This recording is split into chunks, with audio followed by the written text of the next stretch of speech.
22장 15절에서 22절 말씀입니다. 성경은 신약성 17절입니다. 이에 바리새인들이 가서 어떻게 하면 예수를 나의 옳음에 돌리려까 상의하고 자기 제자들을 헤롯 당원들과 함께 예수께 보내어 말하되 선생님이여 우리가 아노니 당신은 선대시고 진리로 하나님의 도를 가르치시며 아무도 꺼리끼는 일이 없으시니 이는 사람을 외모로 보지 아니하시니이다. 그러면 당신의 생각에는 어떠한지 우리에게 이르소서. 가이사에게 세금을 바치는 것이 옳으니까 옳지 아니하니이까 하니 예수께서 그들의 악함을 아시고 이르시되 외식하는 자들아 어찌하여 나를 시험하느냐. 세금 낼 돈을 내게 보이라 하시니 내나리온 하나를 가져왔거늘 예수께서 말씀하시되 이 형상과 이 글이 누구의 것이냐. 이르되 가이사의 것입니다. 이에 이르시되 그런즉 가이사의 것은 가이사에게 하나님의 것은 하나님께 바치라 하시니 그들이 이 말씀을 듣고 놀랍게 여겨 예수를 떠나갔다. 그 12명의 제자를 부르셨습니다. 그 제자를 부르신 다음에 그들에게 권능을 주시고 그들을 세상에 파송하시면서 이렇게 말씀을 하십니다. 마태복음 10장 16절에 보니까 보라 내가 너희를 보냄이 양을 이리 가운데 보냄과 같도다. 그러므로 너희는 뱀같이 지혜롭고 비둘같이 순결하라. 이렇게 말씀합니다. 내가 너희를 보내는 것이 양을 이리 가운데 보냄과 같도다. 여러분 양을 이리 가운데 보내면 어떻게 됩니까? 이리가 양을 잡아먹을 수도 있습니다. 그럼에도 불구하고 예수님께서 양과 같은 이 제자들을 이리와 같은 세상 속에 보내신 이유가 무엇일까 하는 거예요. 그 이유가 있다라고 한다면 세상을 사랑하기 때문에 그렇습니다. 요한복음 3장 16절에 보니까 하나님이 세상을 이처럼 사랑하사 독생자를 주셨으니 이는 그를 믿는 자마다 멸망하지 않고 영생을 얻게 하려 하심이라. 하나님이 그 아들을 세상에 보내신 것은 세상을 심판하려 하심이 아니요 그로 말미암아 세상의 구원을 받게 하려 하심이라. 하나님께서 세상을 사랑하시고 세상을 구원하시기 위해서 예수님을 이 땅에 보내셨습니다. 예수님도 세상을 사랑하셔서 세상 사람들을 구원하고자 제자들을 보내셨습니다. 그리고 하나님은 이제 우리를 세상에 있게 하셨습니다. 양을 이리 가운데 있게 하시는 것처럼 우리를 이 세상 속에 있게 하셨다라고 하는 거죠. 그래서 우리는 이 세상에서 지혜로워야 되고 순결해야 됩니다. 세상과 구별되게 살아가야 되는 거죠. 우리의 시민권은 하늘에 있지만 우리는 이 세상 속에서 살아가고 있습니다. 예수님은 우리를 향해서 너희는 세상의 빛이다. 세상의 소금이다라고 말씀하셨습니다. 무슨 말인가 하면 우리 신앙생활이 세상과 분리될 수 없다라고 하는 거예요. 우리는 이 신앙생활을 이 세상 속에서 할 수밖에 없습니다. 그러므로 하나님의 백성으로서 우리가 어떻게 이 세상 속에서 하나님의 자녀다운 삶을 살아갈 수 있고 세상과 하나님 사이에 균형 잡힌 그런 삶을 살 수 있을까 하는 겁니다. 오늘 본문에서 예수님은 그 해답을 우리에게 제시해 주고 있습니다. 성경에 보니까 바리새인과 헤롯 당원이 예수님을 찾아옵니다. 그런데 이 바리새인과 헤롯 당원들은 평소에 절대로 함께하지 않았던 그런 집단이었습니다. 함께하지 않았고 함께할 수 없었던 그런 집단이었습니다. 이 바리새인들은 철저한 율법주의자들이었고요, 로마의 지배를 반대하는 민족주의자들이었습니다. 그에 반면에 헤롯 당원은 로마 권력에 협력하면서 정치적인 이익을 추구하는 그런 사람들이었습니다. 그러니까 바리새인과 헤롯 당원들은 함께할 수 없는 그런 집단이었습니다. 그런데 오늘 이 두 집단이 함께합니다. 함께 손을 잡습니다. 이유가 있습니다. 예수님을 올무에 걸리게 하려는 그 악한 의도를 가지고 손을 잡게 된 거지요. 여러분, 이것은 보통 이 세상에서 악한 사람들의 모습입니다. 악하고 불의한 사람들은요, 자신의 이해관계에 따라서 모이기도 하고 흩어지기도 하는 거죠. 평소에 적대적인 관계에 있음에도 불구하고 자신의 이익에 따라서는 언제든지 연합이 가능합니다. 예수님께서 십자가의 죽음을 앞에 두셨을 때에 로마 총독이었던 빌라도와 그리고 갈릴리 베레아의 분봉왕이었던 헤롯이 손을 잡게 되었습니다. 이 두 명은 평소에 원수였습니다. 그런데 예수님을 죽이던 그날에는 그들이 친구가 되었습니다. 누가복음 23장 12절에 보니까 헤롯과 빌라도가 전에는 원수였으나 당일에 서로가 친구가 되니라. 정치적인 입지를 강화하기 위해서 또 자신들이 예수님으로 인해서 정치적인 입지가 위태로될 것을 알았기 때문에 예수님을 죽이는 일에 있어서 이해관계가 맞아 떨어졌기 때문에 빌라도와 그리고 헤롯이 손을 잡게 된 거죠. 연합하게 되었다라고 하는 거지요. 불의한 사람들, 진리를 대적하는 사람들의 모습 속에서 이와 같은 모습이 자주 일어나곤 합니다. 그들은 자주 악한 일에 대해서 하나가 되곤 합니다. 그러므로 불의한 이 세상 속에서 성도가 어떻게 살아가야 됩니까? 지혜로워야 되고 순결해야 됩니다. 자, 바리새인과 헤롯 당원들이 예수님께 찾아왔어요. 예수님을 올무에 걸려 들게 하기 위해서 찾아온 거죠. 그런데 예수님께 찾아와서 먼저 예수님께 칭찬의 말을 하기 시작합니다. 당신은 참되십니다. 진리로 하나님의 도를 가르치십니다. 아무런 꺼리길도 없습니다. 그리고 당신은 사람을 외모로 보지 않는 분이십니다. 라고 이렇게 칭찬을 합니다. 먼저 칭찬의 말을 쫙 하는 거예요. 여러분, 바리새인과 헤롯 당원이 예수님 앞에 와서 했던 이 칭찬은 함정이었어요. 진짜로 그렇게 생각해서 했던 말이 아니라 경계를 풀게 하기 위한 함정이었다라고 하는 거죠. 그들의 목적은 칭찬하기 위해서 온 것이 아니라 예수님을 올무에 걸려 들게 하기 위해서 온 것이었습니다. 그래서 질문합니다. 가이사에게 세금을 바치는 것이 옳습니까? 옳지 않습니까? 이 질문을 던지는 거예요. 여러분, 이 질문은 단순한 질문은 아니었어요. 이 질문은 매우 규모한 함정이었습니다. 예수님께서 옳다라고 말해도 안 되었고 옳지 않다라고 답할 수도 없는 그런 질문이었어요. 어떤 답을 해도 함정에 걸리게끔 되어 있는 그런 질문이었습니다. 자, 로마 시비를 받고 있었던 유대인들은 로마에 세금을 내게 되었는데요. 토지세도 되었습니다. 곡식의 10분의 1과 또한 술이나 과일의 5분의 1을 이제 바치게 되었고 소득세도 바쳤어요. 소득의 100분의 1을 이제 바치게 되었는데 오늘 여기서 가이사에게 세금을 바치는 것이 옳습니까? 라고 했던 이 세금은 그런 세금이 아니라 인두세였습니다. 요즘 말로 말하면 주민세였어요. 그래서 남자는 14세에서 65세까지, 여자는 16세에서 60세까지 여자가 한 데나리온씩을 내게 되었습니다. 그러니까 한 데나리온씩 1년에 이제 내게끔 되었던 것이요. 그런데 이와 같은 인도세를 낸다는 것은 로마 황제의 주권을 인정하는 그런 행위였습니다. 그래서 예수님께서 가이사에게 세금을 바치는 것이 옳습니까? 라고 말했을 때 옳다라고 대답하시면 민족의 반역자로 낙인 찍힐 수 있었고 옳지 않다라고 대답하시면 로마 정부의 반역자로 찍힐 수 있는 그런 상황이었습니다. 예수님께서 어떤 대답을 하셔도 예수님은 함정에 걸려들 수밖에 없는 그런 이제 질문이었다라고 하는 거죠. 그래서 바리새인들과 헤롯 당원들이 예수님 앞에 이 질문을 하고 속으로 엄청 웃고 있는 겁니다. 야, 이제 걸려들었다. 대답만 해라. 너는 빠져나갈 수 없다. 대답만 해라. 빠져나갈 수 없다. 아마 속으로 그렇게 이제 막 생각을 했을 것 같습니다. 그러면서 그들은 예수님께서 빨리 대답하기만을 기다리는 거죠. 옳다고 하든지 옳지 않다고 하든지 대답하기만을 기다렸는데 18절 말씀에도 보니까 예수님께서 그들이 악함을 하셨다라고 말씀하셔요. 예수님께서 그들의 악함을 꿰뚫어 보셨습니다. 그래서 말씀하시는 거죠. 외식하는 자들아 어찌하여 나를 시험하느냐. 그러시면서 세금 낼 돈을 가져오라 라고 말씀을 하십니다. 세금 낼 돈을 가져오자 예수께서 물으셔요. 이 형상과 이 글자는 누구의 것이냐. 데나리온이라고 하는 이 동전에는 가이사의 그 형상이 새겨져 있습니다. 그리고 그 아래에 문구가 새겨져 있는데 그 문구가 만민의 주 신성한 아구스도의 아들 디메리오 가이사라고 하는 그런 문구가 새겨져 있습니다. 그러니까 사람들이 이렇게 말하죠. 그것은 가이사의 것입니다. 라고 말합니다. 예수님께서 그들의 대답을 들으시고 그들이 전혀 예상하지 못한 답변을 하시는 겁니다.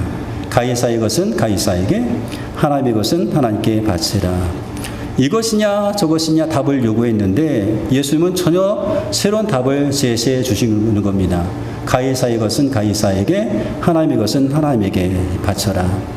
우리는 이 세상 속에서 우리가 살아갑니다. 이 세상 속에서 국민으로서 또한 시민으로서 책임을 다해야 됩니다. 법과 질서를 지켜야 되고요. 이웃을 사랑하며 정직하게 일해야 합니다. 사도 바울은 모든 권세가 하나님께서 온 것이라고 이제 이야기합니다. 그러므로 그 권세에 복종하라고 우리 가운데 가르치고 있어요.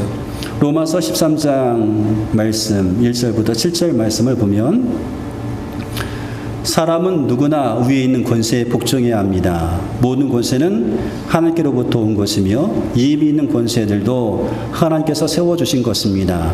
그러므로 권세를 거역하는 사람은 하나님의 명을 거역하는 것이요 거역하는 사람은 심판을 받게 될 것입니다. 치안관들은 좋은 일을 하는 사람에게는 두려울 것이 없고 나쁜 일을 하는 사람에게만 두려움이 됩니다.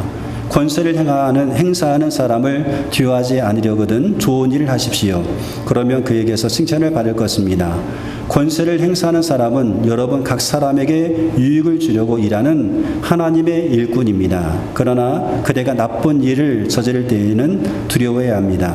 그는 공연히 칼을 차고 있는 것이 아닙니다. 그는 하나님의 일꾼으로서 나쁜 일을 하는 자에게 하나님의 진노를 집행하는 사람입니다. 그러므로 진노를 두려워해서만은 아니라 양심을 생각하셔도 복종해야 합니다. 같은 이유로 여러분 또한 조세를 바칩니다. 그들은 하나님의 일꾼들로서 바로 이 일을 하는데 힘쓰고 있습니다. 여러분은 모든 사람에게 의무를 다하십시오. 조세를 바쳐야 할 이에게는 조세를 바치고 관세를 바쳐야 할 이에게는 관세를 바치고 두려워해야 할 이는 두려워하고 존경해야 할 이는 존경하십시오. 라고 말하면서 사도 바울은 모든 권세에 복종하라 라고 우리까지 가르쳐주고 있어요. 심지어 그런 권세자들은 하나님의 일꾼이다라고까지 말해주고 있습니다. 권세자들이 하나님의 일꾼이다라고까지 이야기해주고 있는 겁니다. 권세들은 하나님께 세우신 것이기 때문에 바울은 그들을 사람에게 유익을 주려고 일한 하나님의 일꾼이라고 그렇게 이야기합니다. 그러면서 시민으로서의 의무를 다하라라고 이야기합니다. 우리는 세상의 시민으로서 의무를 다해야 됩니다. 반면에 또 하나님께 대한 헌신도 놓치지 말아야 되는 거죠. 가이사의 것은 가이사에게 바치고 하나님의 것은 하나님께 바쳐야 되는 겁니다. 우리의 마음과 우리의 삶을 온전히 하나님께 드리고 하나님의 뜻에 순종해야 되는 거죠.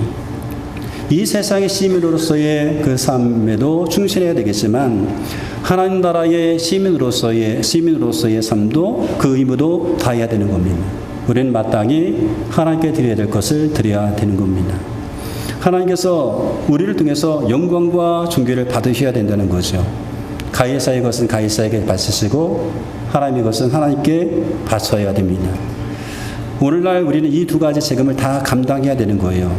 그리고 가이사의 것은 가이사에게 하나님의 것은 하나님의 것에 바치는 것에 대해서 이 두 가지, 이 두 요구는 서로 충돌하지 않습니다. 서로가 서로를 방해하지 않는다는 거예요.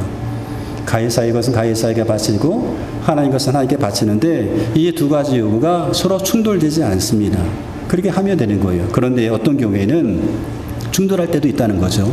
세상의 법이 하나님의 뜻을 거스릴 때가 있습니다.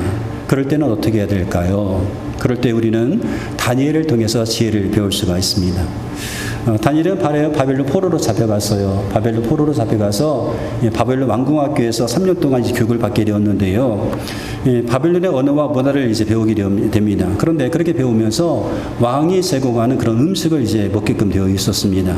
그때 이 다니엘은 왕의 음식과 왕이 주는 포도주를 거절합니다. 자신을 더럽히지 않겠다라고 결심을 해요. 왜냐하면 이 음식들이 우상에게 바쳐진 음식일 수도 있었고 또 하나님의 말씀과는 어긋난 그런 부정한 음식일 가능성이 있었기 때문에 왕이 주는 음식과 포도주를 거절을 하게 됩니다. 그래서 다니엘이 어떻게 하는가 하면 환관장을 찾아가는 거예요. 그리고 환관장에게 요청을 합니다. 열흘 동안 우리에게 채소와 물만 먹게 하여 주옵소서. 우리 얼굴빛이 다른 사람들과 비교해 와서 하면서 10일 동안 시험해달라고 먼저 얘기를 하는 거예요. 어떻게 되었습니까? 환관장이 요청을 받아들이게 되었고 열흘 후에 보니까 다른 사람들보다 이 다니엘과 그의 친구들이 더 건강한 그런 이제 모습을 보이게 되었던 겁니다. 이를 인해서 다니엘은 계속해서 채소와 이제 물만 먹으면서 하나님의 법을 지켜나갈 수가 있었습니다. 이게 그런 지혜를 이제 보이게 되었던 거예요. 다니엘이 그 바벨론의 그 총리가 되었습니다. 고위 관리가 되었습니다. 그리고 일을 이제 세상에서 맡은 그런 일을 충실하게 감당하고 있었는데 왕의 법을 따르면서 정직하게 살고 있었는데 이제 문제가 생기게 돼요. 하나님께 드려야 될 경배와 충성을 하지 못하게 될 그런 상황에 이제 이르게 되었습니다. 왕이 명령합니다. 앞으로 한 달 동안 왕 이외에 다른 신에게나 다른 사람에게 구하지 말라. 그렇게 구하면 죽는다. 그런 이제 법령을 내리게 되게 되었습니다. 그때 다니엘이 어떻게 하는가 하면 다니엘은 왕의 그 명령이 있었음에도 불구하고 하나님께 기도하는 것을 멈추지 않습니다. 다니엘은 하루 3번씩 하나님께 기도하는 것을 계속하기 시작합니다. 결국 다니엘은 사자굴 속에 던져지게 되었습니다. 하나님을 섬기는 것에 대해서 양보하지 않다가 다니엘은 사자굴 속에 던져지게 되었죠. 그리고 하나님은 그렇게 하나님을 섬겼던 이 다니엘을 모른척하지 아니하시고 다니엘을 구원해 주셨습니다. 자, 우리의 모든 삶의 대부분은 가이사의 것은 가이사에게, 하나님의 것은 하나님께 드리면 되는 것입니다. 그런데 가이사의 것과 하나님의 것을 선택해야 될 그런 상황이 우리 가운데 있을 수가 있다는 거예요. 많지는 않지만 그런 상황이 우리 가운데 있을 때 우리는 어떻게 해야 됩니까? 그때는 하나님의 것을 선택해야 된다라고 하는 거죠. 세상의 법과 우리가 질서를 준종해야 됩니다. 그러나 그것이 만약에 하나님께 드릴 믿음과 충성을 막는다라고 한다면 거기에서는 타협하면 안 된다는 거죠. 사도행전 4장 19절의 말씀 가운데 보니까 베드로와 요한이 대답하여 이르되 하나님 앞에서 너희의 말을 듣는 것이 하나님의 말씀을 듣는 것보다 옳은가 판단하라 라고 얘기합니다. 너희 말 듣는 것이 하나님 말씀 듣는 것보다 옳은가 판단해보라. 우리는 하나님 말씀을 듣겠다라고 그들은 이제 결정하는 것을 보게 되는 거죠. 사랑하는 성도 여러분, 우리의 신앙생활은 복잡한 것이 아닙니다. 우리의 신앙생활은 굉장히 단순합니다. 가이사의 것은 가이사에게, 하나님의 것은 하나님께 드리면 됩니다. 이 두 것이 충돌하는 것이 아니란 말이에요. 하나님의 것과 가이사의 것이 충돌하지 않습니다. 그냥 단순하게 가이사의 것은 가이사에게 드리면 되는 거고 하나님의 것은 하나님께 드리면 되는데 우리는 그렇게 단순한 이 신앙생활을 굉장히 복잡하게 만들어갑니다. 그저 하나님의 말씀을 단순하게 믿고 따르면 되는데 그렇게 하지 못하는 거죠. 하나님의 말씀을 몰라서 그런 것이 아닙니다. 하나님 말씀을 알고 있습니다. 알고 있는데 믿지 않습니다. 믿지를 못합니다. 하나님 말씀을 알고 있습니다. 그런데 믿지 못하기 때문에 하나님 말씀대로 사는 것에 대해서 갈등합니다. 복잡한 신앙생활을 하게 되는 거죠. 하나님 말씀을 알고 있는데 믿지를 못하는 거죠. 믿지 못하니까 갈등하게 됩니다. 복잡하게 신앙생활을 하게 되는 겁니다. 이유가 무엇일까요? 경험의 부족입니다. 수요 예배 시간에도 말씀드렸던 것처럼 경험의 부족입니다. 말씀대로 살아본 경험이 부족합니다. 말씀대로 살아본 경험이 부족해요. 말씀대로 살아본 경험이 부족하기 때문에 우리는 신앙생활하면서 자주자주 갈등합니다. 가이사의 것과 하나님의 것 사이에 혼동하기 시작합니다. 내 것과 하나님의 것 사이에 혼동하기 시작합니다. 내 것도 내 것이고 하나님의 것도 내 것처럼 살아가려고 하는 거죠. 그렇게 됩니다. 왜요? 말씀대로 살아본 경험이 없어서입니다. 말씀대로 살아본 경험이 없기 때문에 그 경험이 부족하기 때문에 우리는 자주 하나님의 말씀 앞에서 갈등하면서 주저하고 신앙생활을 단순하게 하지 못하고 굉장히 복잡하게 하는 겁니다. 하나님의 뜻이 분명한데 그냥 그 뜻 가운데 순종하면 되는데 이것저것 생각하느라고 하지를 못합니다. 이것도 생각하고 저것도 생각하고 너무너무 복잡하게 생각하는 거죠. 신앙생활이 너무나 복잡합니다. 왜요? 말씀을 아는데 하나님의 뜻은 아는데 그 뜻을 순종할 만한 용기도 부족하고 믿음도 부족하기 때문에 그렇습니다. 그렇게 된 이유는 경험의 부족입니다. 말씀대로 살아본 경험이 부족하기 때문에 그런 거예요. 내가 말씀대로 살면 내가 하나님 뜻 가운데 살면 뭔가 안 될 것 같거든요. 그러니까 주저하는 겁니다. 그런데 한번 해보는 겁니다. 해보게 되면 내가 생각했던 것처럼 말씀대로 살면 안 되는 것이 아니라 되는 것을 우리가 경험하게 되면 그 다음부터는 어떻게 해요? 말씀대로 순종하는 것이 훨씬 더 쉬워지겠지요. 덕산의 생활 환경은 홍성과 예산이잖아요. 내포 지역입니다. 저도 종종 이 내포를 이제 가게 되는데 내포의 길이 엄청나게 많이 이렇게 길이 연결되어 있잖아요. 제가 처음에 내포를 갈 때에 너무 힘들었어요. 이 길인지 저 길인지 여기도 길이 있고 저기도 길이 있고 근데 다 통하는 그런 길이었지만 너무나 복잡했어요. 그래서 내부 내비게이션을 켜지 않고 갈 때는 항상 갈등하기 시작합니다. 어떻게 가지? 어떻게 가면 되지? 라고 그렇게 이제 갈등을 하게 됐는데 한 번 가고 두 번 가고 세 번 가고 이렇게 왔다 갔다 하니까 그 다음부터는 갈등하지 않아요. 내부에 가는 거, 내부에서 집에 오는 거 갈등하지 않습니다. 왜요? 경험해 봤으니까. 집에 오는 길 경험해 봤으니까 이제 길을 아니까 갈등하지 않아요. 고민하지 않습니다.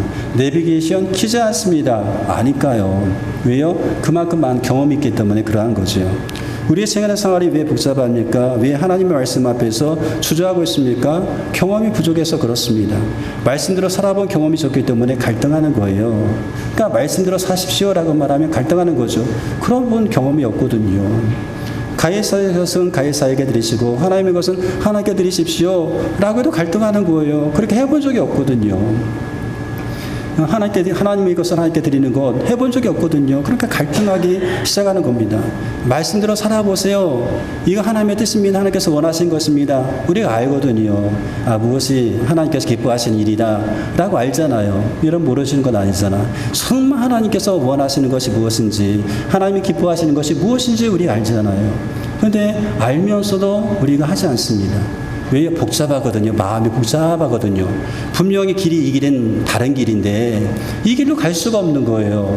왜요? 너무 많은 생각을 합니다. 이것도 생각해야 되고 저것도 생각해야 되고 여러 가지 것을 생각하니까 가지를 못하는 거예요. 가본 경험이 없습니다. 그러다 보니까 갈등하고 신앙생활을 너무나 복잡하게 하고 정말로 결단하고 헌신해야 될 그 순간에 결단하지도 못하고 헌신하지도 못하는 그런 일이 생겨지게 되는 거죠.